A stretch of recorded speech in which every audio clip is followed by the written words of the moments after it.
Hi everyone, welcome to this channel. In this video, we will be delving into test automation framework based on page object model. It is one of the most frequently used test automation frameworks. So let's understand why is page object model so popular and what is exactly page object model framework. Firstly, what is page object model? Page object model is basically a design pattern that helps to us create an abstraction layer between our test scripts and the web application's UI. Basically, it separates the test logic from page interaction logic, making our tests more maintainable, reusable, and readable. In my 12 years of career in software testing, I have used this framework at majority of companies, and the reason for it lies in the benefit it provides. So let's understand what are the major benefits of page object model. First and the foremost is maintainability. This is the core of page object model framework.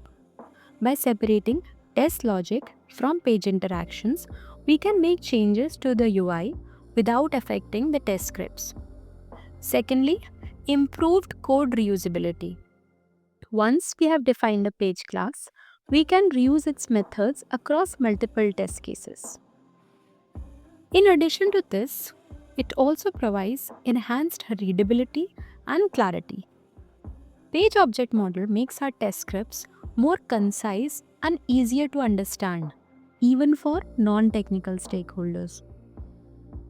Another important advantage of it is reduced code duplication. By centralizing element locators and actions in page classes, we can avoid redundant code. Furthermore, it provides scalability. As our application grows, adding new page classes becomes straightforward, ensuring our test suite remains manageable.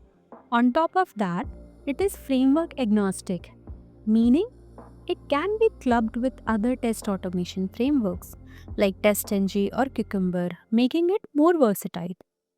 Last but not the least, easier debugging. Since page interactions are isolated with the test logic, it is easier to debug and identify the issues and blocker.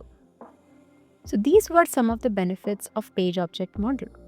Now, let's try to understand a basic implementation of page object model. For that, let me open the mind map that I have created for page object model. This is the mind map representation of test automation framework based on page object model. It basically utilizes Cucumber and Maven at the backend. So let's understand a high level folder structure. The main folder is the test folder, which further subdivided into two subfolders, resources and Java. So let's talk about the Java folder. So this is the main folder that will contain all the class files. This is the Java folder, which is further subdivided into these 6 submodules. The first submodule is pages. Under this submodule, we need to create the page classes. So if your application has 6 screens, then you should create 6 page classes representing each screen of your application under this folder. And all the element locators specific to one screen should reside in the specific page class. Next folder is the steps folder. Again, the same concept. If you are having a login page in page class, then you need to create a class under steps folder called login steps that will contain all the methods that you will be performing onto the in login page.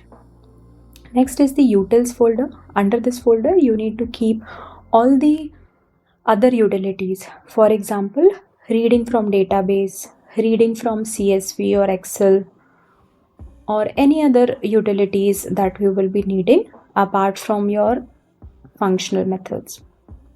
Next is test folders. In case you are utilizing a base test class where you have written before or after methods that you want to execute for all the test cases, you can keep them in the base test class under this folder.